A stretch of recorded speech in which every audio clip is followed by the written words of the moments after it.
Spoilers ahead. This is your one and only warning.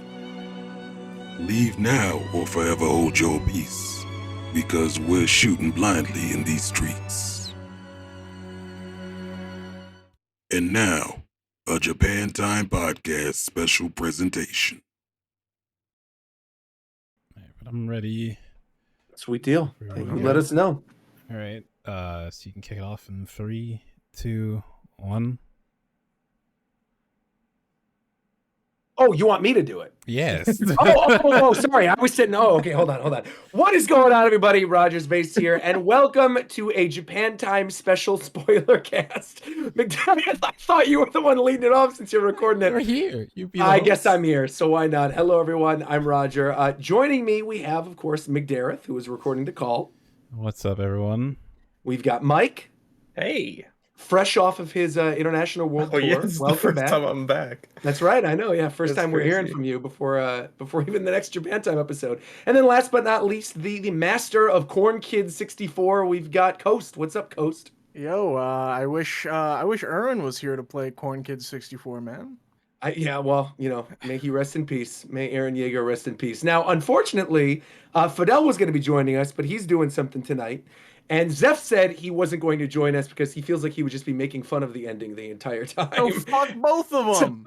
I agree, because I personally really liked the end of Attack on Titan, and I thought this final episode, which is the main reason why we're doing the spoiler cast today, was actually pretty good. So just general thoughts at the beginning from everybody else, because I feel like I've shared my thoughts enough online regarding the ending. Like, how do you guys feel about the end of Attack on Titan? The anime is now over. The manga is over. What are your final thoughts now that everything's wrapped up? I think me and Mike should go at the same time because we've essentially watched the entire series together. Yeah. Like, cool. Okay. Like we held off watching the last episode until Mike came back from his trip. Oh, wow. His internet was so bad there, like we couldn't stream it off of Hulu and all that. So we held off for basically a week to watch it. And wow. Okay. Yeah, I mean it was well worth it. Like while we were watching the entire thing, like throughout the episode, we were just like, oh man, like this was like that. Oh, that looks so good. Oh, I'm so glad they did that like 1-to-1. Yeah, I'm satisfied. I thought it was gonna be a lot worse. There's a lot of expectations with last episodes when it comes to anime, and Attack on Titan's very controversial with how the manga ended, and it was very up in the air of whether or not they would add on to anything, if they would keep it, 100% to the book. But no, I was thoroughly enjoyed with how it turned out. Right on. Yeah.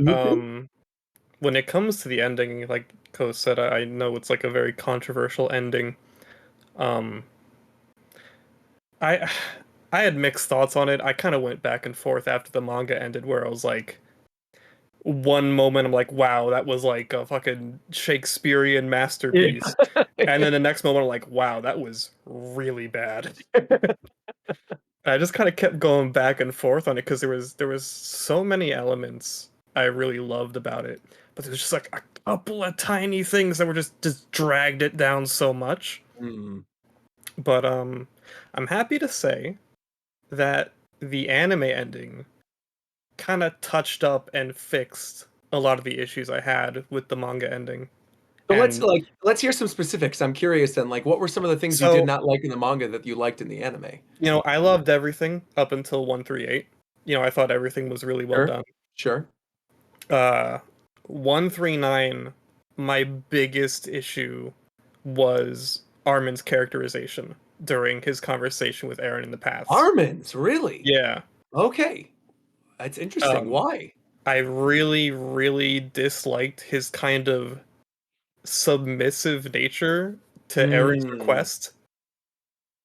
And just like the whole like final like bit of that conversation. Not Eren like sobbing on the floor. I actually really loved that bit since that's what I thought you were going to say, because I think there's a lot of people who really hated like the simp Eren moment where he's crying and like, I don't want anyone else to be with Mikasa but me, and I want her to never forget me and all that stuff. Perfect parallel you can put with just that action alone with the entire series. Yeah.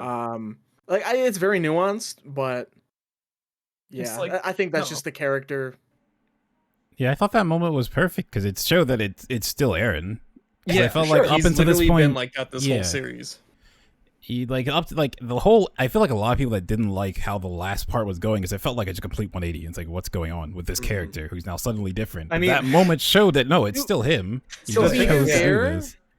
To be fair, it is very hard to keep track of what was happening at that point with like me and Mike touched on it, like It's a lot. it was it's difficult to recognize at first what was a flashback, what was, you know, him and Armin talking in the paths and stuff like that. And what was just like symbolism. In that too, Yeah. yeah, but I don't know, like that moment in time I think just is iconic to, you know, Eren and his selfish ways. Like that's just his nature that pretty much showed throughout the entire like series. So But yeah, I mean, it didn't even like shock me. It didn't feel like a 180 to me when I saw that bit with Eren, because like even when we were watching the anime for the first time and it got to the bit with him talking with the two of them at the table, and he was all like, "Oh, I hate you guys. I'm gonna kick the shit out of you." After watching that for the very first time, like no spoilers, no bias or influence from anyone else, I'm like, dude, he's fucking faking it. This is course. so Of course. blatantly obvious. And see, I'm glad you say that, because I remember when that chapter was being published, and that was exactly what I said. I was like, dude, he's totally faking it. He's in love with Mikasa. And they're like, no, man, like he's not at all. He's this genocidal maniac, and this is all he wants, and like he doesn't care about his friends. I'm like, yes, he does. He's doing this for some reason at the end of the series for his friends. And I think there was like a weird section of the fandom that they got obsessed with this idea that like, oh, Eren has to win.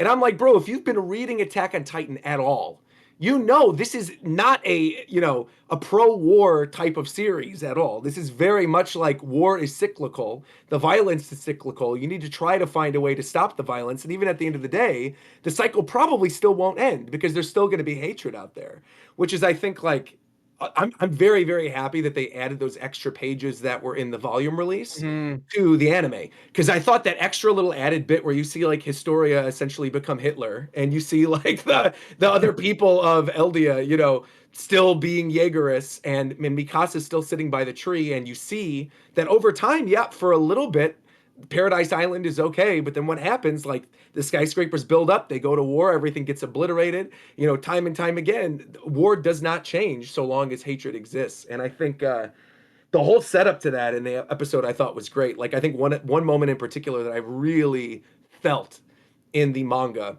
was the bit where they're holding the baby up during the rumbling and they're yeah. passing the baby off the cliff.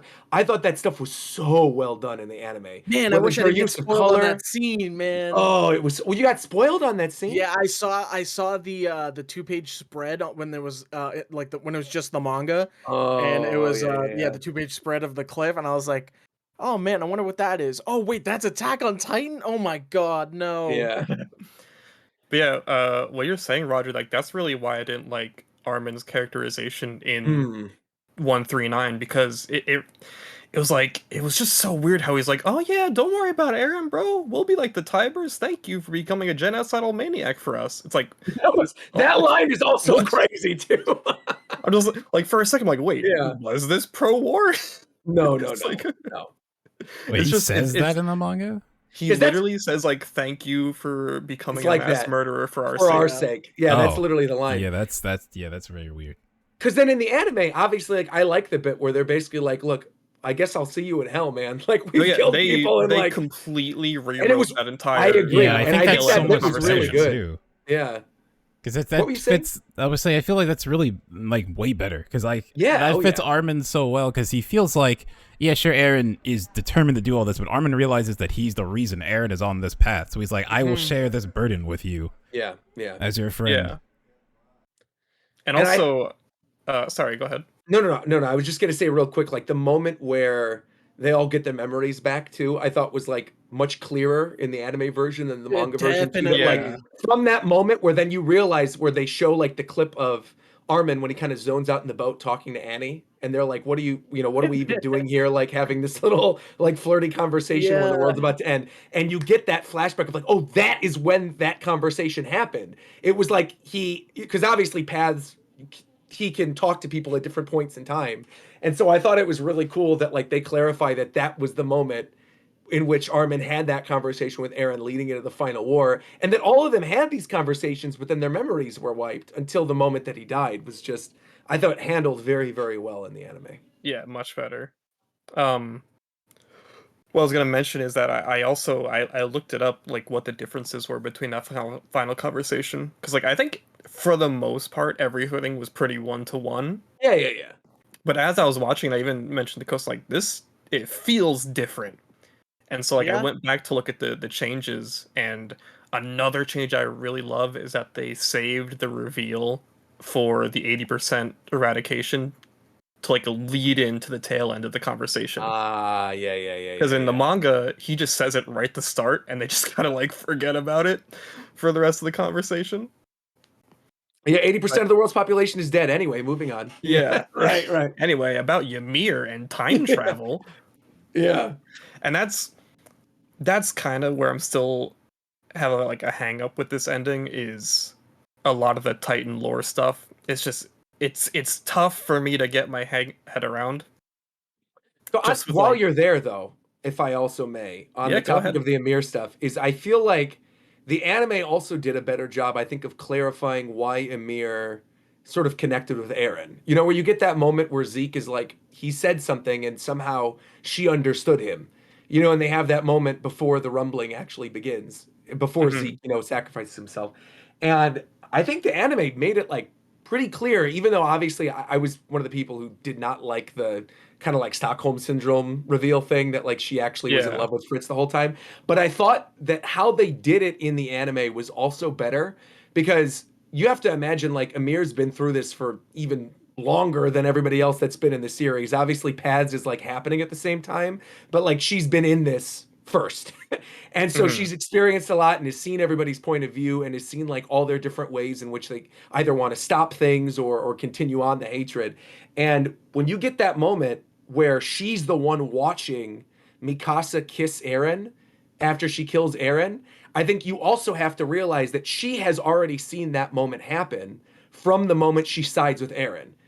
Like, which I think a lot of people don't pick up on, which is that Paths, because she exists in Paths still, she is witnessing the moment of Eren's death from the perspective of like a spectator in a way that Eren wasn't able to see. Eren knew he was going to die and knew that Mikasa was going to kill him, but didn't quite know like anything after that, right? He assumed what was going to happen, where she straight up knows. She's seen it and knows. And I think when she comes to realize that like love is the thing that is eventually going to end all of it, and that's the thing that's going to convince the rumbling to stop, I don't know. I thought like it made a lot more poetic sense the way that they had shown very clearly not only her watching that scene, but then the inclusion of that extra page with her and Ymir before she disappears, I thought was quite good. Is that what that's supposed to be? Yeah. Okay. I assumed that the reason what she was looking for was someone to break her out of the cycle of love.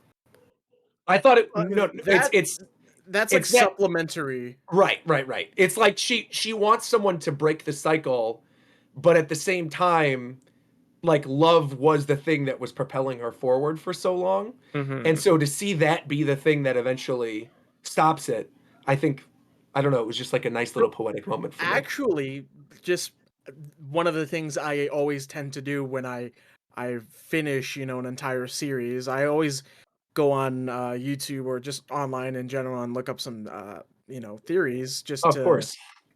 Satiate my hunger for more content from it. I actually saw a really interesting theory that like I just like to entertain because it's very like engaging. Is that Ymir wasn't the first and that Eren was always the first, because there was a moment in the manga where remember the I believe it was the pigs, the 3 pigs. Oh yeah. That are in the pen, and one of them escaped. So they've made an attachment, or not an attachment. They made a connection with how the pig's ears were shaped in comparison to Eren, Zeke, and Grisha's Titan forms, and that they're all like literally 1-for-1. And the one pig that escapes is Eren, and it's like a symbolic gesture that Eren was the first one to free himself, and was like the first true person to kind of mold his own story, in quotations. Sure. There's it's very what's the word I'm looking for? Not deep, like it's very surface level, but with the anime, with how they added the stuff with Ymir as well, like how you talked about, Roger. Yeah. It's like you can put some credence into it, like at the end of the day, it's never, oh, this is definitely what Isayama was trying to depict throughout all of this, with like the super amounts of undertones and stuff like that. But there's so much lore behind the Titans that you could give it credence. Sure. McDare, there's just so much, man. There is. I was going to say, you were going to say something earlier, and I think one of us cut you off. And what was that? What were we on? I think it was talking about Armin and Eren. Oh, no, I said, because, perfect. Oh, I guess I didn't go over my thoughts on it yet. Anyway, so, when I heard the manga, people weren't happy with the manga ending. I was only anime at that point, because it's like, well, I've just been watching this, so I kind of want to watch and see how the anime does it. What was the anime when the manga ended? Was it before the final singular episode? It was before even the final I think it was special episode. It's like pre-Hanji's death. It was a while. It was in between the first part of the last season. So yeah, it was the part. Yeah. So it was after Marley. It was after the stuff with Marley, but before everything really kicks into high gear. Okay. So like before Hanji's death, before the moment where Levi is fighting with Zeke and then like gets half his face blown off, like all that stuff. Yeah. And so I was like cautiously, but then again, like a lot of times when I'm just enjoying something, I kind of just want to see it through. But I thought it was almost poetic the way it wraps up, because like the series basically begins. It's like episode 3, right? Or Eren dies. Yeah. So series basically begins there, and it also ends when he dies again. So I thought that was like, in a way, that was a really cool way of framing the entire series. And like I said before with the Eren and Armin thing, the fact that they show that Mikasa thing, where I could see why maybe people are upset about that, but that just feels like a gut feeling I got from that was like, no, that's just him. So he's doing all this. He's willing to do all this because he feels like he needs to be the one to make this choice for their sake, even if they don't want him to do it. And they also clarify. They clarify in the anime too at the ending, with like the little bit that was from the extra pages. The way they animated in the ending, it's like very clear that like, oh yeah, Mikasa really did continue to love him for the rest of her life. Because in the manga, when you see that bit where she's like kneeling by the grave and there's the guy with the baby there, so many people are like, oh, she got remarried to John, and that's her and John and John. No, it's not it. That's Armin. That's Armin with Mikasa at the grave, and Armin and No. It is 100%. That's Armin. I believe that all of those are just like fan canons, and Mikasa will truly only be with herself, or with Eren at least. Well, that's what I mean, right? Is that you get like it's not that anybody is with. Yeah, I don't think he's saying Armin and. Yeah, I'm not saying Armin is. Okay. No. No. It's because towards the beginning of the series, obviously the shot by the tree when Eren wakes up at the very, very beginning, right? And Mikasa's really like, "Why are you crying?" Just to cut you off.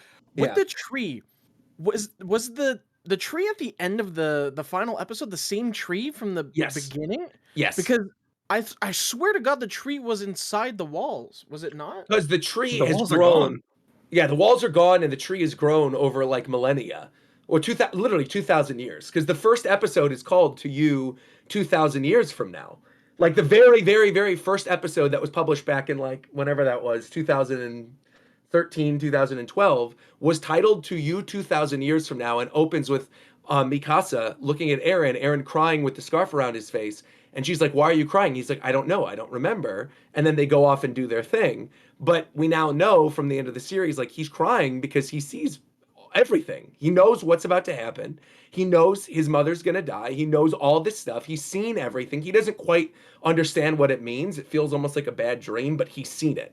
And so when you get that moment of him under the tree with the scarf around his neck, that's literally happening because of paths at the exact same time that he's killed by Mikasa all those years later, which I think it just makes it like so good. Yeah, but like for me though, I thought it was it was more so like a physical location, like I was confused by that because I swear it was like way farther out from like in the island compared to when you first see it. I definitely maybe just because of like the destruction that's all happening, it's misplaced and all that. Right. Yeah, because paradise has been destroyed, the skyscrapers have been built, and it's been grown over. Like that's where I was style. confused. Right. Like that doesn't seem like the right tree to me. But regardless, sorry, McDareth. No, you're good. And then, okay, so the Mikasa thing at the end, I did think she got remarried because I thought the kid who showed up at the very end was like her distant descendant because she had her scarf. Yeah, it's a weird thing because she obviously is buried with the scarf. You see it in the in the bed of flowers. Right. So she's wearing the scarf upon her burial in the bed of flowers, holding the flower next to the grave. So it's not her scarf, but I think the idea and like, I know it's not One Piece, but like the will of the scarf, right, carries on through. Like, no, but it carries on through. No, I know it's comparison. Yeah, no, but I mean, like, that's the closest thing that I can call to, right? Is like the idea that how Aaron explained it, history repeats itself, and that's just the one piece of symbolism that'll show that, you know, at that point, maybe that's the triggering point for, you know, the next 2,000 years of that point on, you know, like exactly. Because the way I took it is that the story of Attack on Titan is like a warning to the person who discovers the tree 2,000 years from then, right? It's like, this is what has happened. Do not let this happen again. Okay, that's a cool idea. Hallucinogenia. I just don't know if the centipede's gonna be in the fucking tree though. But right, yeah, exactly. That depends. Yeah, that's, the hallucinogenia thing, I will say, is also still very weird. They explode it, but it's the whole way that happened in the manga threw me for a loop the first time that I read it too. Like, did that thing have a will of its own, or was that like Ymir?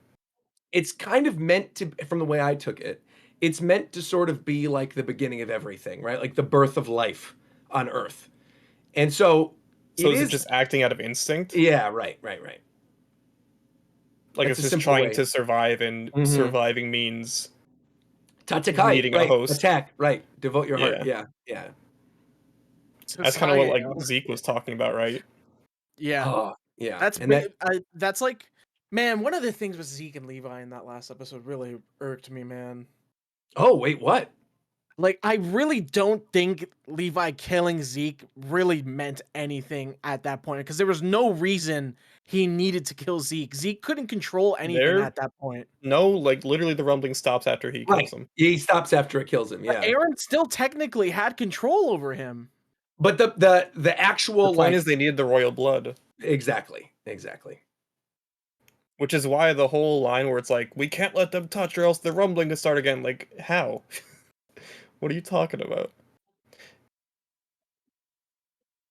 Yeah, know. that the thing that I liked about that was the moment where Zeke kind of comes to the realization after talking to Armin and talking to all the other like people who had shifter powers, right, over the course of all those years, and like how the sand meant something different to each of them, right? That like for him it was the baseball, and he thinks back to Cassava, and you get that freaking amazing shot of like Armin standing there in the hands of Cassava. Oh yeah. With the other shifters around him, like in a weird, almost like Jesus kind of moment, Titan? right? Yeah, that's Cassava's, the ram? Right, he's the ram, right? Oh. And so you have like Armin standing there in his palm, surrounded by all of the other shifters that like could have done something different with their lives, and then like erupts into the colossal before that final moment is just like, oh, it's so good. Again, it's like the tie to everything. That it's things that you wouldn't necessarily have picked up on unless you were like really paying attention the first time reading through it and like literally breaking it down every month. Yeah, you would have as you to were talking go about the chapter. super in You depth do. on it. But I think the thing that always amazes me about Attack on Titan, whether it's the anime or the manga or whatever, is that you can go back and read those first like 3, 4, 5 chapters and go back and watch the old anime episodes. Dude, you see the shadows of Eren and Zeke when they're walking through paths and they're like seeing everything in the past. You see them. You see literally like the 2,000 years from now thing. You see Eren crying over his own death. Like there's so much the stuff with Dina where he touches Dina, right? And like Dina ended up being the smiling Titan that eats his mom and like not eating Bertolt at the right moment. There's just like so many good things that were seeded in from like very early on in a way that I think a lot of other mangaka try to do. But it's honestly, it feels like retconning when they do it because you go back and you're like, the through lines aren't there. But you go back from the beginning of Attack on Titan and the through lines are there, the whole series. It's crazy that the season 2 credits is literally Ymir's backstory. Right, exactly. Like exactly. 8 years before it happened. Yeah. There's a TikTok account that I always see regularly on my FYP that like highlights like things in the anime that are like subtly put in that you wouldn't recognize otherwise unless you're watching it for the second time. Yeah, for sure. It's like small little Easter eggs. And like how you said, a lot of other mangaka try to do that. You honestly have to plan that entire thing out from the start. Yes. Because if you don't and you try to replicate that at all, you're just setting yourself up for failure. There's no way to actually pull off what Isayama did like that. No. And be a generational anime like Attack on Titan is. And even with like the 139, right? The numbering of the final chapter with the 9 Titans and stuff too. And It's the just fucking like bird. It's the exactly. Oh my god, man. Oh, it's so good. How many times? I wonder if the bird showed up 139 times in the last episode. Just flies around. Yeah. Also, when me and Mike were watching, I totally picked up on how many connections or references, and maybe Attack on Titan's even based off of this loosely, of how closely related it is to Norse mythology. Because for sure, with the tree, with the tree, Ymir and the Okapi. Yeah. What is that what they call it? Okapi? Okapi. Yeah. Which also was wild that becomes such a plot point. They're like, what the hell is this thing? Well, like, I think it's the reason if you're not really caught up or know anything about Norse mythology is Ymir. So Ymir is the first being in Norse mythology. It's the first thing that's ever created out of life. Right. And alongside it is a cow named like Amdalag or something like that. And those two coincide with each other. And so yeah, you'll have the world tree, those two, and then you have Odin, and Odin is the all-knowing. And you can even make a comparison of Odin to Eren, because Eren is technically all-knowing throughout the entire series. So there's a lot of stuff, giants to titans and stuff like that. There's even if like you go back, that hallucination thing. It almost is like a snake. So it's almost like Jormungandr. Yeah, for sure. I mean, you could even say the walls or Jormungandr on the island. The walls also, that's the other thing about it too, right? The walls having titans in them from the very beginning. Yeah. Like I remember talking to Ricky about this. Like Ricky and I would read it after the first episode. Like we literally watched the first season and both of us were like obsessed with it. And this was, I mean, we were in college at the time and we would literally call each other up every month and be like, oh my God, what do you think is going to happen here? And I remember from that reveal of the titans in the walls, we were both like, oh, this is like the walls are going to come down eventually. And that's going to be the rumbling. Like this is going to happen. Like the titans are going to stomp over the rest of the world. And so to see it like actually finally happen at the ending, I know obviously we're talking about like the last episode, but really like the series as a whole, when you get to that moment of the rumbling after the reveal in the basement and after the stuff with Marley, it is again jaw-dropping because it's something that's been set up from so early on. I'm sorry, dude, but the moment the show really became jaw-dropping was the Bertolt reveal. Oh my God. Yeah, that's also like one of the best that's casual reveals in anything. Show hooks you, man. Oh, that man. is such a good point in the fucking series. The way that he just says it too, where he's like, what did you say? Like, wait, could you say it again? Oh my God. It's crazy too, because like my first time watching, I had no idea. No. But then when you go back and watch it, there's so many hints. There's hints everywhere. There's stuff with Reiner and Annie, like before Annie doesn't kill Armin, and like where Reiner's fighting her like crazy, and she literally squishes him, and he regenerates immediately, and you're like, what the heck's going on? There's a and he pretends to have the broken arm off of him. Yes, exactly, coming out of his wrapping, exactly. Yeah. Oh, it's so good. So I accidentally end up spoiling myself on that. It's like I was so excited after seeing the first part. I looked up a little bit, and then for all three of them, it just popped up and said like that. It's like, oh, but then like the next series came out, and it was like really quickly into the series, like got up. It's like, okay, this is not too bad. Yeah. And that the little bit too at the ending, like with the Titans coming out with the Warhammer power, right? Like inside the Founder, and you have all the old shifters coming back to life temporarily, and the bit where Armin is talking to Bertolt after the moment where Zeke gives himself up to Levi, right? And like to have Bertolt's version of the Colossal be the one to save them after everything, right? Like that Bertolt at the end of the day, because this was something that from very early on, right? There were discussions between Bertolt and Reiner when they're in the trees in the forest after they kidnap Eren, like really early in the series. And there's that bit where they're like, are we really soldiers, or are we Survey Corps members? And their heads are kind of messed up because they don't really know like whose side they're on. But then at the end of the day, that final bit with Bertolt, right, and him coming to and helping them at the very end as a shifter come back to life to be like, no, at the end of the day, I am a member of the Survey Corps, and these are my comrades, and we're all trying to stop the same thing, was like, just peak. My favorite part of the last episode was just seeing how they animated Armin versus Colossal Eren. Oh, that so was good. So cool. And even the first punch they have against each other, where you get like the sound waves flying everywhere. Oh my god! Yeah. The one thing I am sad about though is I wish they kept the look of how Attack on Titan looked in the first season to the ending. Like it kind of just shifted a little bit. I miss those thick lines. I miss how like things seemed shiny and like just a little less CG, dark and edgy. Like there was a lot more like line shadowing and stuff like that. Like I miss those bold dark lines that everything had around it. Yeah, most definitely. That just adds to like the tonal experience. I miss it, but honestly I think like it was like a mistakes into miracles kind of thing, where it's like I thought it was cool how the art style shifted with the giant tonal shift of season 4. Totally. Like the fact that like season 4 starts in Marley. Yes. Yeah, you're nailing it. I think it was like, I thought it was cool at first, but then I saw the CG Titans and I was like, oh, I don't know about this. I think the CG didn't bother me as much towards the end, right? Because I think they really did hammer home like and nail the look of them by the end. Yeah, because I'm not a fan of CG in anime in that way. I think specifically in that final episode, lighting carried it. Oh yeah, most like definitely. With the really dark red lighting, especially when the Colossals both blow up. Yeah. I had a question about that actually, because I always remember this when Armin first transforms to the Colossal in like the bay, and it's like a nuke going off. It's like that's just his, right? Because I don't remember Bertolt's ever being that extreme.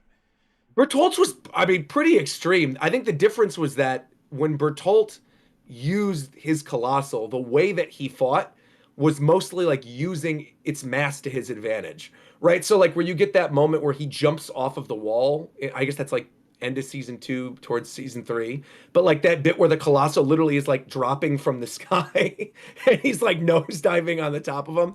It was like that was just kind of his preferred style of fighting, whereas it does seem like Armin utilizes the transformation to his advantage way more than Bertolt ever did. I have to imagine I thought it changed depending on the user, or is that just that's what I mean, for sure. It does because of the for sure. Like he definitely could explode, but I think it wasn't to the extent that Armin's was. I mean, you see this with all of them, right? Like from the moment when Falco literally becomes Falco Lombardi from Star Fox and grows wings. They're like the 3D fucking Titan for him in this. Oh my god, good! It was so cool. And I think that's another really good example of it, right? That like the Titans would manifest based on the person. So like for Cassava, it was a ram. For Zeke, it was a monkey. For like a lot of these other characters, the Beast Titans were something else.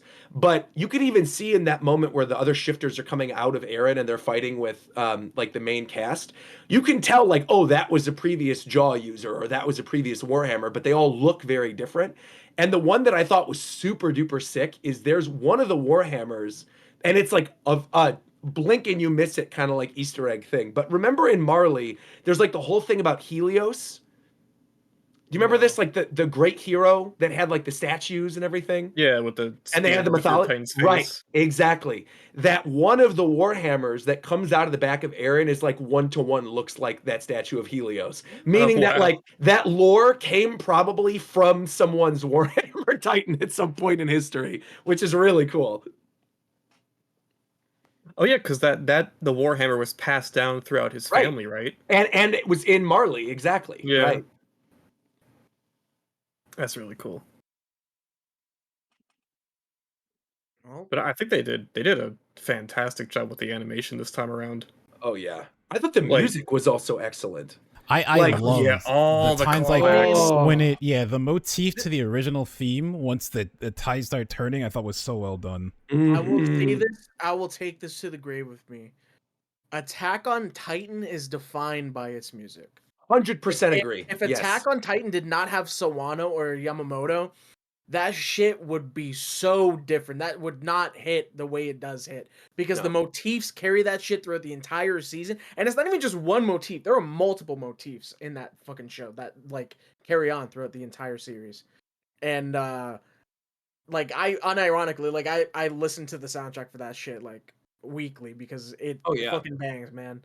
One of my trainer literally is a huge Attack on Titan fan and is holding off from watching the last episode because he doesn't want it to end. And usually I'll go to him on Wednesday mornings and Saturday mornings. And if there's nobody in there, because normally I go like around like 8 a.m. or something, there's maybe one or two other people. We literally blast the Attack on Titan soundtrack and work out to it. And it's so good. And I completely agree with you that I think like Attack on Titan in the history of anime would not have had nearly the impact on the zeitgeist that it did if it didn't have that soundtrack.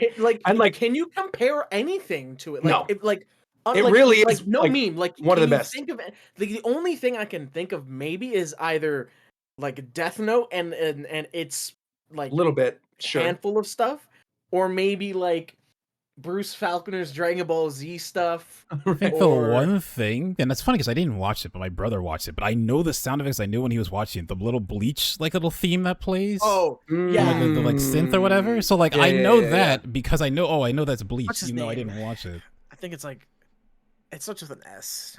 I mean, there's a reason why we still use the Attack on Titan theme for Japan time 10 years later, right? It's like it's just so good. Like you can try to replace it. It's iconic, man. It's the best.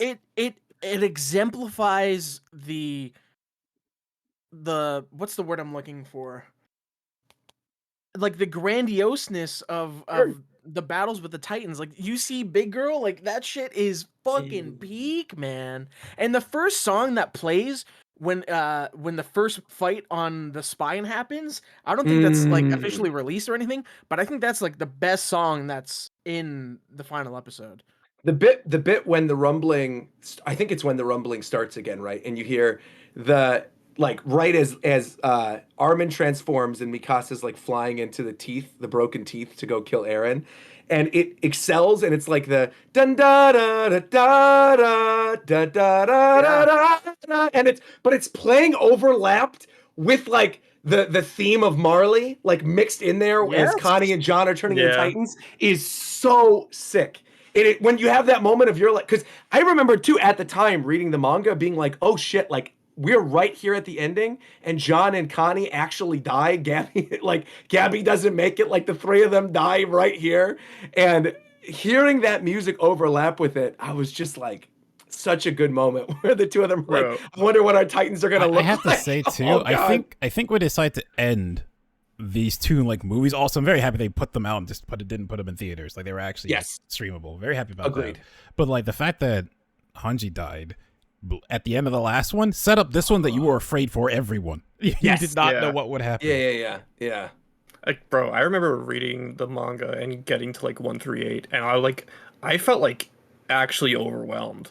Oh Like yeah. like when Mikasa started having like her headache, I was like out of breath, just like reading the fucking panels. And I think Mappa did like a phenomenal job selling that feeling. Oh yeah. I With mean, I'll just say like, this. I've said this to the face of my One Piece fans before, right? That there is literally no other series ever, and I doubt there ever will be, that made me feel during live reaction streams the way I felt during Attack on Titan. That was the best experience I've ever had in terms of covering a series, period.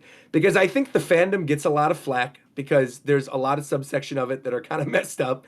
And I think you've also got like the people who really hated on Isayama for the ending and didn't just want to kind of accept it for what it was. But I feel like on the whole, the fandom was just as rabid and confused as everybody else. And so when you're going through this, and yeah, like Hanji dies, when Sasha gets killed, right? When Sasha gets sniped by Gabby, Yeah, who's this especially new that character that you one. just met at that point. You're like, And then you what is follow her going on after here? that. Yeah, that was Oh like my, so weird. Dude, when she gets the fucking headshot on Aaron, I was like, what oh. the fuck is happening? Well, yeah, even like, Gabby's such a good character. especially because I think, he does such a good job of writing Gabby, where you're interested, you're like, okay, well, who are these other characters? What's the importance of following them? And you get to the moment of Sasha's murder, and you're like, oh, this is why we were following this other side to get to this. But then that he doesn't drop that plot line, that he goes, no, no, no. We're in the middle of all this other crazy shit happening in the series. We are taking a full chapter, a full month-long chapter, to show Gabby and Falco on the farm with Sasha's family. Was such a smart decision to like humanize her and actually like make those kids understand that they went through the same thing. It was just like, and even just to explain the plight of everyone living in Marley and why they So feel like good. they need to do this stuff. Yeah. When you're able to take a character and make your entire fan base hate them, and then 180 it and make them and love them, right? it's like godlike writing. Like, Oh, and like, it's so good. no meme. I don't think there will ever be anything like Attack on Titan in terms No, of no, there won't. culture, in terms of the impact of its story and characters. Like, I don't think there will ever be something like this. And I think I totally agree with you for one specific reason is I think it's kind of the similar situation to the big three, right? People will always argue like, what's the next big three? And the answer is there isn't one and there never will be. The original big three was Bleach, Naruto, and One Piece because of a certain period in time within culture in which those three series were like the predominant big shonen that everybody in North America read, right? That it was like those were the innovators, those are the ones everyone was trying to follow, those are the ones everyone was trying to replicate. They were like the culture at the time. Still trying to follow. Right. And I think what happened was the big three, and obviously like that's not to discount Sailor Moon, Dragon Ball, Hunter x Hunter, anything that came before that, right? It's that those three in particular were just so big that they really started to like modernize and make anime kind of mainstream in a way that it wasn't before. And then really like a lot of stuff came out after that. But the next big thing after the big three, and obviously One Piece is still ongoing, but like the big thing to come after the big three was Attack on Titan and was like this singular piece of anime that everyone talked about that then got more people into those older shows and getting like, even though Isayama didn't write Yu Yu Hakusho or Hunter x Hunter, Isayama didn't write One Piece or Bleach or any of this stuff, but people went back and watched these other series because they got into anime with Attack on Titan. And following the popularity of Attack on Titan, and this goes to what you're saying, where I feel like there really won't be anything like this ever again, anime and manga, in terms of like pop culture, exploded, right? We're now not like the big three, it's not the big one, it's like the big 50. There's like so many series that, and it's almost like the most popular one of the week changes almost every other month, right? Like, well, one Attack time, on Titan is a big contributor to like media as it is right now. Like, but like 10 years ago, like even when Attack on Titan was airing, if you said, "Oh yeah, I watch anime," you like people would be like, "Oh, like that's fucking weird," right? Sure. But now every single person that's like in school, in high school and stuff like that, that's commonplace now. Like everyone watches anime now. And there's such a sheer amount of volume of anime now that it's hard to keep track of what's big, what's popular, Sure. what's banging. So And- Attack on Titan is literally that forerunner of the new era. Like I don't even want to say new era, but no, but it was like literally the beginning of what we are in today now. Yeah, it was like the undisputed definite start of where everything became mainstream was because of Attack on Titan. And you Naruto ran so Attack on Titan could sprint, Right. so JJK could run a fucking marathon. Literally, JJK, Chainsaw Man, so many of these, like, the tonal shift that happened in anime and manga, like, things becoming so much darker. Even, like, seeing how this is transitioned into Western animation with things like Invincible, with even in terms of, like, stuff like The Boys, right? Like, the Anime tonal is getting shift. bigger stream numbers than like the big studio shows that are being put out. Yes. Like, Yes. it's crazy. Yeah, and I do think it can be traced to Attack on Titan in a way that I really don't think it's ever going to happen again. I think now anime has become a ubiquitous part of pop culture where I think it's always going to be huge moving forward, and there will always be Comics 10 or are dead, 15 or anime 20 where it's huge at. things. Yeah, and you could literally see this in the sales of, like, within North America, that, like, manga consistently A ton of year manga over are in the year outsells. bestsellers of like New Yeah. York Times and shit like that. One It's Piece, crazy. My Hero, JJK, Chainsaw like Man is all like the at the top Chainsaw of Man. New York Times bestseller, like Demon week Slayer, after week. even like Blue Lock. There's all these IQ, right? And they all do such different things and cater to such different audiences. But the actual idea of anime as a popular piece of media is now so much more mainstream because of what Attack on Titan did. Yeah, It's also crazy that now, like, literally a good anime can just make an entire manga. Like, the manga Absolutely. could exist, and the anime comes out that people just 100%. love, and that manga just explodes. Freyrin is I feel like it used to not be like that.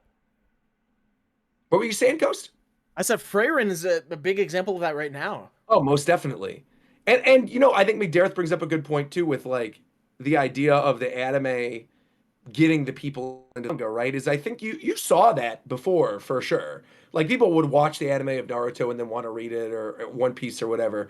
But I do think with Attack on Titan, just like how I brought up the anecdotal thing with Ricky, is I think people finished the first season and then, like, went back and binged all the rest of Attack on Titan, because at the time, like, when Attack on Titan came out in terms of the manga, it was not particularly popular. It was not a Jump series, right? It was a Kodansha series that was in a monthly manga series that was like being published alongside Aku no Hana. I mean, like, that was literally the other flagship in that manga. So I do think it did kind of also start the trend of, like, not necessarily the spoiler junkies, but the people who then needed to go back, right? That it was like crack for them and needed to actually see how this manga has continued the story before actually getting to the anime. Whereas I feel like prior to that, people would wait, right? People would sift through the filler and wait week after week. Is also, And you know what's crazy? Oh, go ahead. Yeah. Attack on Titan was Isayama's first manga. Hopefully not his last. I want to see what more Isayama's going to do. I mean, I think he could retire and just chill. Of course he could. I don't want him to, though. He's a good writer. I don't. But what I was going to say too is I think the other thing about Attack on Titan and how it's kind of singular is that it was also kind of the first big anime of the social media era, right? Like, when you think about it, like Naruto and Bleach and One Piece and Dragon Ball and Hunter x Hunter and Yu Yu Hakusho and all this kind of stuff, like, it was popular because it aired on Toonami. It was popular because it aired on, like, mainstream TV channels, and it got, like, serialized and was put on all these other networks. Whereas, like, Twitter became a thing kind of in the early 2010s. You had all these other social media networks that were sort of popping up, Tumblr, all this other stuff. And, like, Attack on Titan was the thing at the apex of all of that. Where now it's just become, like, a daily part of our lives to deal with Twitter or to deal with social media. And, like, at the time, it was the first big anime to deal with the popularity during the social media era, I think, in a way that nothing else has really captured ever again. Yeah. I think Attack on Titan aired alongside, like, Devils of Part-Time or something. I remember that. I think Devils of Part-Time. I mean, maybe. I'm trying to think of, like, I remember some of the lineup on Toonami of, like, when Attack on Titan was airing, and it was like I think Casher and Hunter x Hunter was Sins. on it, I'm Like, pretty sure. what'd you say? I'm pretty sure the 2011 Hunter x Hunter was like Right, 2011 Hunter x Hunter was around the same time, for sure. But even then, that had like the established audience because Hunter x Hunter was already like semi-popular because of the original version from like '99. That it almost, even though it is newer than the other series, kind of fell into like the old school kind of manga series if you're going to clump them all together because of when it like was initially released and the other Jump series that it was put together with. Like, I think people take Hunter x Hunter for granted because it's been around for so long, and it's been on hiatus for so long too. But realistically, like it's an older series, right? Like Hunter x Hunter started around the time. I think it predates Naruto, doesn't it? It does. Yeah, so it's definitely older. Oh, we'll never get any more Attack on Titan. I know. Unless... Yeah, because I'm trying to think, and I don't think there's a series that like I felt as much with. Like, there's sometimes watching Attack on the Titan episode, I'm worried to watch the episode because you don't know what's going to happen because they make it very apparent very quickly. No one is safe. We will go after anyone. I was scared for Levi for like a long time because I didn't know if they would do anything. Like no one was safe, like you guys said. Like, did you ever think there was a moment, Mike, in which Levi was going to die, or do you think? Honestly, this is a good question for everybody, but I'll kick it off to Mike first. Is like, who were characters that you were surprised by the ending lived?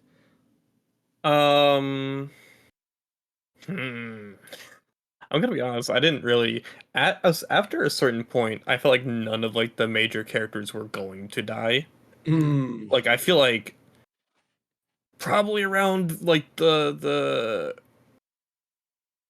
Reiner Bertolt reveal, I didn't think anyone was gonna die after that point because like no one. I felt like characters, like major characters, stopped dying after like the Annie bit. So like for a while there, I'm like, all right, no one's gonna die. That's true. At one point, I thought they might have killed Falco, and had like Connie or like someone take that spot, but it didn't make any sense the more the show went on. So for me, my answer is everyone's fucking parents. How did like every one of the main characters' parents get to be the 20% that lived? Like that's just fucking Annie's dad, Reiner's mom. Yeah, of course you like, bro. Like, yeah. But I thought them doing that was like really good because at the very end you see like the Paradise Island guys who had to sacrifice everything for this, but seeing their friends happy, they like get emotional themselves still. Yeah. Like seeing them reunite with their parents. I thought John and Connie, honestly, because like especially after Sasha, because I thought like maybe they're just gonna whittle it down even more. Because I always thought like, Armin, Mikasa, they're like protected. And then obviously something happens to Armin. But like they broke him. You see them as expendable because of the Sasha stuff. And then Levi's experience, or Levi's choice saves Armin. But like at that moment I was like, what? Are they actually just going to kill him? That was the big thing to me. I remember reading that chapter and being like blown away. No pun intended. And then getting to that moment where you have the choice between Armin and Erwin, and there was like no doubt in my mind. I'm like, oh, Erwin's dying here. This is Erwin's, because of the speech he gives right before, right? Where they like ride off to the sunset and all of his other comrades die, and it's like about the next generation carrying on their will. I was like, oh, he's dying. Like he's for sure gonna die, and Armin's gonna live. But I don't know why still in that moment I thought Armin will be a Titan and something else is going to happen in terms of the shifter thing. I think the idea of like the first Titan that you see in the very beginning of the series looking over the walls is the Colossal, right? Like I would argue the most iconic Titan of the series is the Colossal Titan. So for Armin to get the power of the Colossal and have the Colossal by the end of the series be one of our strongest allies, I think is really amazing in terms of storytelling. And even that moment when Armin comes out of it, right? When he eats Bertolt and you have Eren and Mikasa holding on to him, and he almost like a religious figure, like rises from the body of the Titan to be like, oh, the Colossal is now in our hands and is reborn. I thought was just like a jaw-dropping moment, and again, like, gave me chills unlike kind of anything else that was in the series. I guess my answer in terms of like who I honestly thought was going to die, I really, really, really thought when Zeke explodes and blows up, I thought Levi was dead. I really truly thought this is it for Levi, and that Hanji will discover him, and there'll be kind of that moment that Levi has towards the ending, where like you see Erwin and the rest of the commanders. I kind of thought Hanji was gonna have that moment with Levi. No, And I that, think Levi living is a way better ending for I him. agree. I totally agree. But I Like, think at the moment, when I was reading it, I was like, oh man, they're really yeah, gonna kill him off. Levi 100% needed to live though, Yeah. because if he didn't, it would have made Erwin as a character just moot 100%. Yeah. And even like the Survey Corps as like a portion of it as well. That's the other thing, right? Is with Connie and John. Is I think from that moment when Connie and John and Gabby and like Reiner's mom and the rest of them become Titans, right? And help hold down the hallucigenia. Well, they're being called, I guess, right there with the stuff with the hallucigenia and with Reiner kind of holding the rest of them off. I think from that moment, I thought even after everything was going to dissipate and they were going to shift and the powers would be gone, I thought Connie, John, Reiner's mom, all of them, I thought they were goners. I thought they had died. And that there was really like no coming back from it. And that when you see them back to their normal selves in their old clothes, I was just like, what the hell? How is this even possible that they're normal and that they're fine after everything? Yeah, that made me think like all the way back to like the weakness of the Titan. Oh, Titan is their nape, and it's like, oh, so the body is just there the whole time still. Right, like, right. Yeah. God, it's so good. Any final thoughts, everybody? I want to know really quick what your guys' favorite characters were throughout the entire series. I mean, I'll say right away, this is gonna be an unpopular opinion, but like, I liked this character from the beginning. I'm happy she made it all the way. Dude, Annie. Annie to me was so fascinating from the stuff with the female Titan, because again, as you guys were bringing up, that moment when you're going through the female Titan arc, like you're really not sure who's going to live and who's going to die. And that reveal at the top of the stairs where they're like, just come underground, Annie. It's going to be okay. Just come underground. Yeah. And she's like, I can't do that. I can't. And then she breaks down laughing. It is like peak Attack on Titan for me.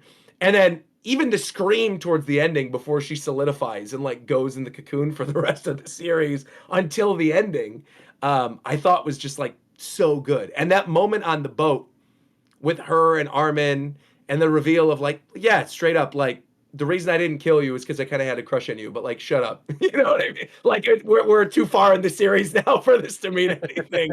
Or like, even kind of the stuff towards the end as well with her, with Falco and with Gabby, right? For her to be the one left behind on the boat and for that reveal to happen of like, look, I didn't think he was actually going to be able to do it, but here we are. And like Falco is unlocking the power of his Titans. I thought she was just like such a fascinating character, and to see how her relationship with even Mikasa kind of evolves by the ending. Because again, that kind of stuff is like teased episode 3, episode 4 of them in training, with like Mikasa being super strong and Annie being super strong, and them kind of having this rivalry with each other. I don't know. I was always excited whenever Annie was on screen. I thought she was a great character. And the other one to me is, again, it's Levi. I think seeing everything that Levi has gone through, the stuff with Erwin, especially if you've read the prequel manga, like it's, I don't know how much of that is canon to the story. I think it is. I think quite a bit of it is. But even like the prequel manga and the stuff that happens in the underground and the stuff with the Ackerman family and how that ties to Mikasa, I think like for a while early on in Attack on Titan, I was like, Mikasa's my girl, man. She's number one. Like she's the character I'm ride or dying for. It's Mikasa for sure. And it's funny because I feel like after the Ackerman reveal, when you find out that her and Levi are kind of one of the same, I'm like, oh, actually, I like Levi more now. I like where he's going with his story, as opposed to kind of where they're taking Mikasa. So yeah, those two would be my answer, Levi and Annie. It would be like, though I really like Annie, I was very happy, like, because I thought at the end of the female Titan thing, oh, she's probably dead. But then seeing Armin like talk to her, I was like, okay, so there's a chance she might come back and like change sides or something. But I really liked Armin. So that scene when he's like, you think he's just dead. I'm like, wow, I can't believe they did this, because I thought for sure, like, okay, this is like he's there to support, he'll be there and all this stuff, and then that they power him up. He has to become now the leader and step in since Erwin's gone. It's like I thought Armin was really well done. Definitely. I mean, you kind of said everything about Levi. I think Levi is just like determination in a bottle. Like embodies the one of the major pillars of the themes of the entire series. Like again, the Ackerman arc like made me love the character, and then like with all the Zeke stuff afterwards, just like, man, how can you like I have to keep rooting for this character. I need to make sure that, you know, they prosper and all that. But my real favorite character, you gotta give it to Pixis, man. You gotta give it to the goat. Commander Pixis. You Dude, gotta that give bit it on to the boat. goat. The bit on the boat was so good. It's so good, man. Oh my god, with Shadis and with who's the commander from Marley? It's Shadis and who's the other guy? But we have the moment where like they reveal their names to each other, right? But the stuff with Pixies before the transformation with the wine is some of the best of Attack on Titan. I'm right there with you. Honestly, Pixies is underrated, but like Very I really underrated, like yeah. him from beginning to end. Yeah. Yeah. Dot Pixies. Oh yeah, I forgot about that. Yeah, Dot. Yeah. Well, definitely sad when the wine thing happened, because yeah, he was such as a character, as a leader who's not like, because a lot of times in these kind of animes, the lead adult characters who are not a part of the core group are normally just evil for the sake of being evil. They did that a bunch of times. Like, oh yeah.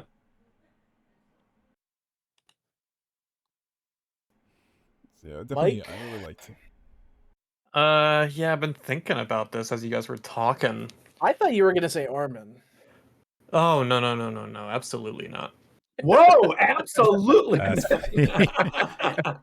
To be fair, I thought Armin was very irredeemable before the fucking burnt to a crisp section. So no, I honestly I like a lot of the characters. What? Don't say it, man. Please, just don't say it. What do you think I'm gonna say? Just don't say it, man. No, I like a lot of the characters. The main three aren't really even close to my top favorites. I'm thinking about like what character was I the most interested to see on screen or got excited whenever they showed up on screen. Erwin, because he always said "wade." It is Erwin. Erwin is obviously, yeah, dude. I honestly, Mike can attest to this. I loved when he showed up on the screen because he would always say "wade." Yeah, Erwin was always a fantastic presence in the show. Just like the determination he had, man. And to see him kind of break down a little bit at the end, it just added so much to his character. When he was going out, God, oh man! Like I said, that final speech before they ride out against the Beast Titan, and they all know they're gonna die, and the baseball rocks are being chucked at their heads, and he still manages to live, right? And he's still there towards the very, very, very, very end. But again, they had to give it to Armin because it made sense. It was the time. But I think with Erwin, the thing that they did with him, which I thought was really fascinating, is that with the character that's that much of a presence that everyone universally loves, that's there from the get-go. I think the closest thing I could compare his character to, in terms of his presence never really goes away despite his death, is Gurren Lagann. Right, the mentor figure of Shimon in Gurren Lagann. Dude, I was literally gonna make a joke where I said, with the fucking rock shit, I was like, yeah, he needs to pierce the heavens, man. Right.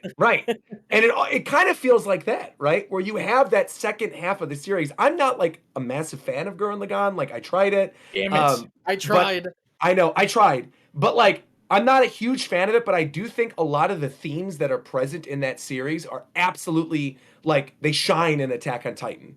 I think there's hints to things that happen in Gurren Lagann that I feel like Titan kind of expounds upon and fleshes out and turns into actual real things beyond just kind of hype moments. Probably because it has the benefit of having multiple seasons and it's not just 20 episodes or whatever. It's because it's way more nuanced. Yeah, It's for sure, like, way more. But Gurren Lagann is just turn your brain off shit, but yeah, it's definitely more expanded upon, but especially Erwin with those characters. and the stuff with like devoting your heart and the Survey Corps and all that, like again, it reminds me so much of like the first half of Gurren Lagann. So, dude, it's just so good. Also, you know, another character that I like was very interested when they were on screen, and I thought kind of had like a fitting end was Yelena. Yeah, I I think was literally gonna say, Yeah. like he's gonna say Yelena. Yelena, I was like, what the hell is going on with this character the whole time? But every single time throughout the stuff with the Jaegerists, when Yelena was about to do something, I'm like, oh God, it's over for someone. I don't know who's about to die, but someone's gonna die. And yeah, again, like the way Yelena kind of ends up just like it's like not right hand necessarily, but like she's there still with Historia, and she's there in paradise at the end of the series, and she's there like spurring on the next cycle of But hatred. like not where she wanted to. Exactly, but it's not at like the peak of everything. It's like she's a grunt, right? At the end of the day, she can never escape being a grunt. Whereas like when you get that amazing panel, I forgot what chapter it's on, but like it's when the Marley airships are being destroyed, right? And you get her like arms spread white out looking up at the sky as the airships are falling down. Oh yeah, I know. Oh, Exactly. dude, like that spread is so good. Oh man. What a Hanging great over that series. face she made. It's just like burned because like if there's this character is like okay maybe there's something off with her she does that it's like okay what Yeah. like, Oh, what is it's like- going on? You actually just reminded reminiscent me. of L. Yeah. What, You actually what just did we remind you? If I had to like a nitpick for the ending of the last episode, Oh, sure. one thing that I don't really like that Mappa does is when they like hang on a manga panel where it's just like they're kind of like, "Hey, we're doing the thing," and they do that in the last episode with the moment before the final hit, like the final blow, With where the kiss? no, with Mikasa's smile. Oh, they Where do the that. animation they Yes, kind of yes, like yes, yes, yes. jerkily try to make her fit the manga panel. It feels so weird, and the style is so weird considering like that's not the anime style. You They know, just tried to make it look as one to one with the panel as possible. It felt weird. it's funny you bring that up because there's a distinct moment I'm thinking of that's in that final episode where I was like, I wish they would have done that. Where it's kind of like, it's very quick. It's only a few frames. It's not like nearly as long as I thought. And that's the moment before Falco comes to save them, where it's like the wings of freedom and she's standing Yeah. there and you get the wings behind her. Like, I don't know why, but I wanted more of that. I wanted like that moment where she's giving that monologue and you have Falco flying in at the last minute to be more than just kind of like the split second that it is Yeah. before you have that. Because to me, like the idea of the wings of freedom and the themes of freedom throughout the rest of the series and like what Aaron's idea of freedom is, Mikasa's version of freedom. Everyone's version of freedom is different, right? They're all sort of going towards the same general idea of being free because they've been trapped for so long, but like their idea of what freedom means to them is very different. And like you kind of get that a little bit with the conversations that he has with everyone before he ends up putting his plan into action, right? Like the conversations that he erases. But that shot of her and the wings, I just thought was like I think if you go back and watch my old like manga reaction, I'm pretty sure I was like breaking down sobbing at that bit. Like that was really such an incredible moment. And so for that to kind of get breezed by a little bit, I'd say would be one of my only gripes I mean, with the I final can episode. get why they didn't hang on it there because Me like too. as someone who didn't read the manga when that happened I was like wait is she getting powers what's going on I was like yeah, slightly yeah. confused for a second. The anime made it a lot more clear to me. When I read the manga, I genuinely thought it was just like symbolic. I had no idea that Falco was behind her. Right. The anime definitely made it clearer that like, oh no, Falco's coming. Especially because of the way that they kind of hang on that line about flight and like dreams of flying when they're on the Mhm. boat in the episode prior to this one, like the last special, where you know, like, oh yeah, something's gonna happen. He's gonna awaken something and he's gonna end up growing. I truly wish that the manga opened and ended with a scene of just one bird like just flying because I think that would have like Mm. perfectly encapsulated not only freedom as the main theme in the manga, but also the reoccurring point of history and the cycle, you know? Like, Yeah. I think that would have been perfect. Yeah, because the manga opens with the scouts on a mission. That's the beginning of it. But the first bit with Aaron, when you see Aaron, he wakes up and he's like, huh? There's a moment where he says to her at the very, very beginning, when did your hair get so long? Do you remember this? Yeah. It's in like I forgot about that. And he's just waking up from the dream, and he asks, "When did your hair get so long?" And like Mikasa, post time skip, obviously has the shorter haircut, and so again, he's experiencing paths kind of at the same time, and has that moment where like he has just seen Mikasa with short hair essentially kill him, but he doesn't know that that's what's happening in that moment, and he's subconsciously crying. But if you go back and look at that moment of them like walking past the tree, the leaves that are falling from the tree almost do kind of remind you of feathers. Like as they're falling down like the feathers of the bird and kind of tied in line with like the feathers falling at the ending and the leaves. I don't know. There is a little bit of, I think, a cycle there that you can point to. It's just not necessarily the one so moment with much the bird. like deep symbology you could pull Yeah, from that show. Yeah. A lot of the numerology stuff is really interesting too. If you look at like the chapter numbers and what they designate to with like angel Dude, numerology that's is why I'm crazy. really itching to just go back and watch the final episode and be like, Yeah. okay, I want to see if like in every shot, if I count every bird up to the ending, if there If there's really are 139. 139. Yeah. Like I really want to go do that now. Oh man.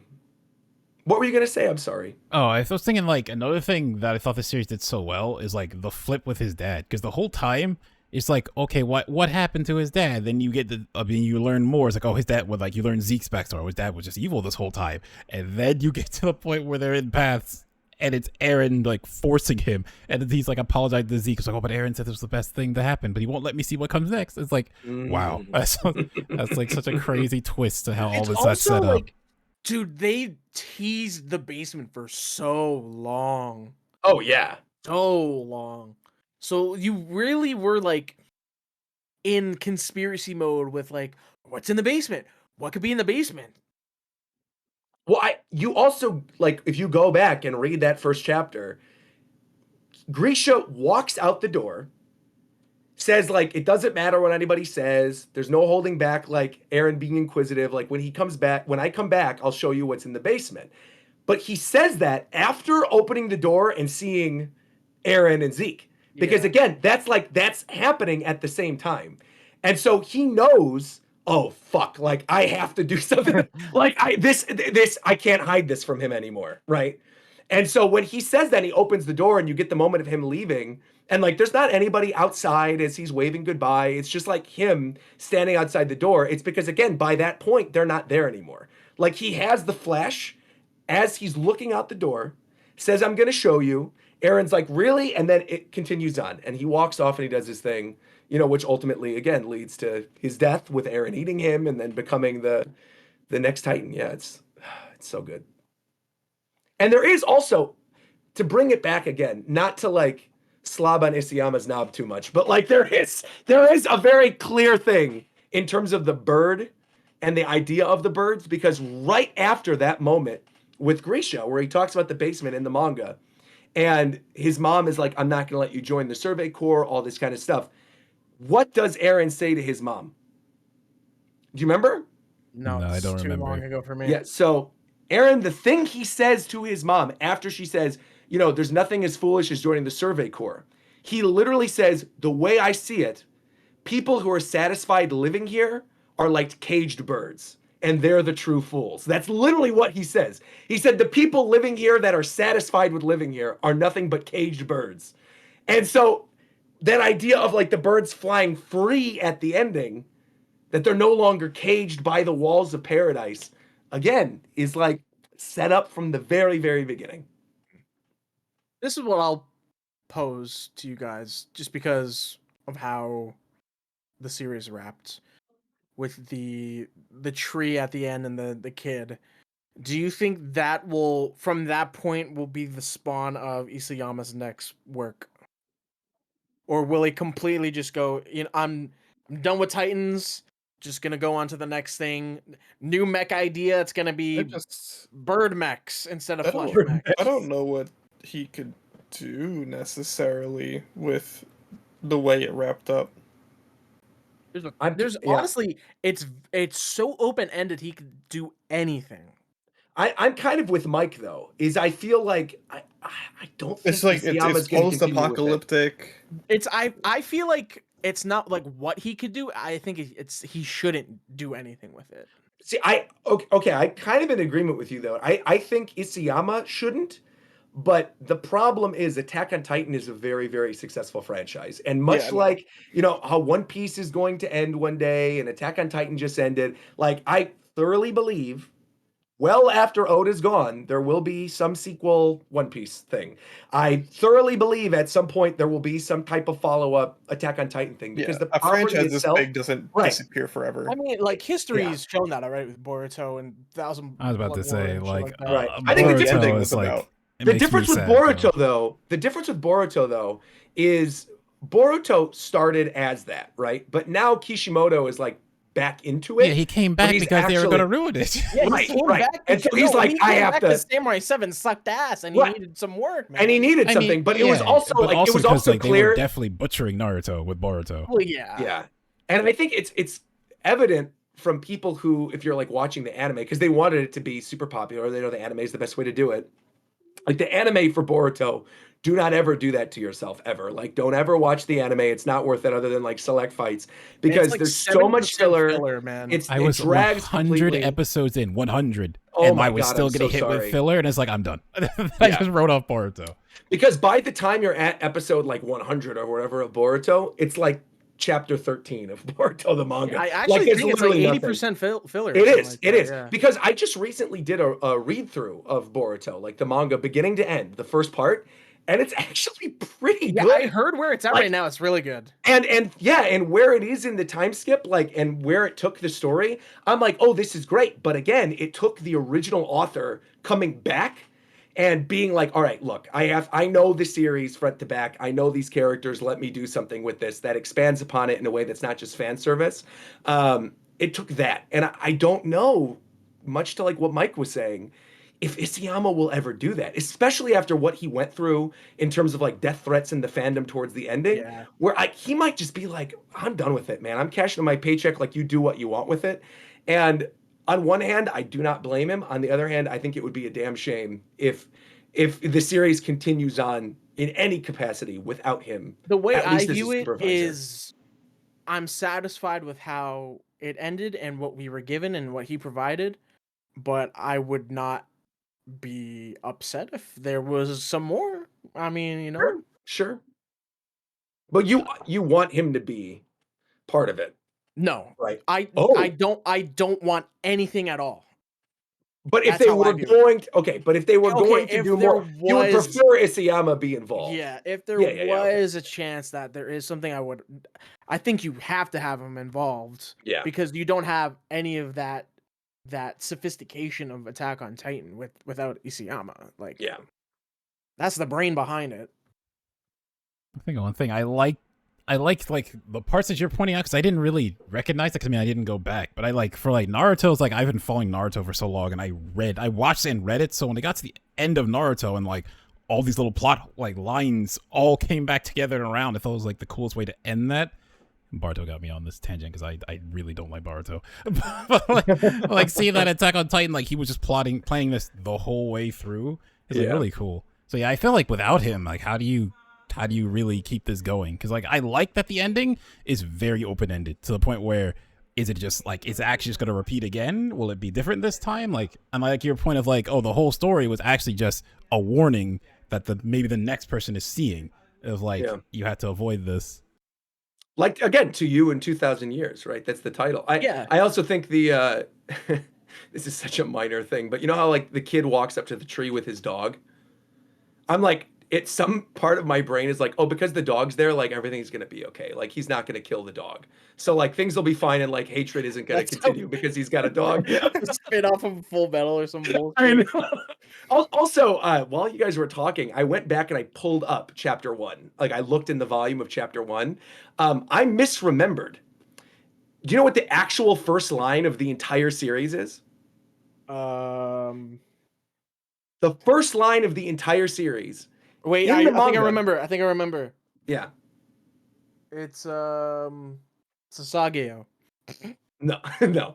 It is the day the human race remembered the terror of yes. The day the human race remembered the terror of being dominated by them and the shame of being held captive in a birdcage. Yes, I remember That's the first line of the entire series. So I guess the bird thing was there from the very, very beginning, beyond even what I was bringing up earlier. Yeah. Like you have to plan that like for months, maybe even years. So if you were to continue the series on from where it ended, like good writing is being able to not only create good plot lines and hooks, it's being able to close them as well. And so if Isayama has closed this one already and someone else were to come on board with a new version of Attack on Titan or something like that and reopens that, I think it's just going to make for a really bad situation and make for a lot of animosity and vitriol within the Attack on Titan fans where, you know, Isayama may have to come back and be like, all right, you fucked up my shit. Let me fix this now. But yeah, like ultimately, I think it's great with how it is now and what we were given, and I truly don't want it to be touched at all. Like it should just be remained and left alone. Right on. I'd be very curious to see what he would do next after this, because like I think Attack on Titan definitely they had like the studio to do it, but I feel like if this author comes up with something new and it's even remotely enjoyed, they will put a studio on it because that's why I'm there's like a lot very that's interested because Attack on Titan was his only thing. We don't have any other benchmarks from him of what he can write or anything like that. He's only done Attack on Titan, so he could, you know, be like, "Hey guys, I'm writing a romance manga now." You know, like it could be very surprising with what he comes with next if he does anything. Sure. Can you imagine a romance manga in the world of Attack on Titan? That would be fire. I would so watch. I mean, to be fair, I don't think he would be good at writing romance. That would be, yeah, maybe that's true. Dang. Well, that is our thoughts on Attack on Titan now that it's over. Please, by all means, let us know in the comment section what you thought of the final episode, what you thought of the series as a whole. I'm right there with you. Like, I mean, if more comes, great, but I hope Isayama would be involved. If you watch this for some reason and you have not watched Attack on Titan at all, go watch Attack on Titan. Oh, yeah. I don't know who would have sat through 40 minutes of this discussion with very specific nuanced takes, but yeah, if you have not watched Attack on Titan, definitely go check it out. But even if you haven't watched Attack on Titan, if you're watching this on our YouTube channel, there's a 99.9% chance you've heard the theme song because it's the theme song to our regular podcast, which is every other Monday at 5 p.m. Pacific time on Shofu's Twitch channel. So make sure to tune in. Thank you all for joining us, and until next time, devote your hearts, SASAGEYO. SASAGEYO!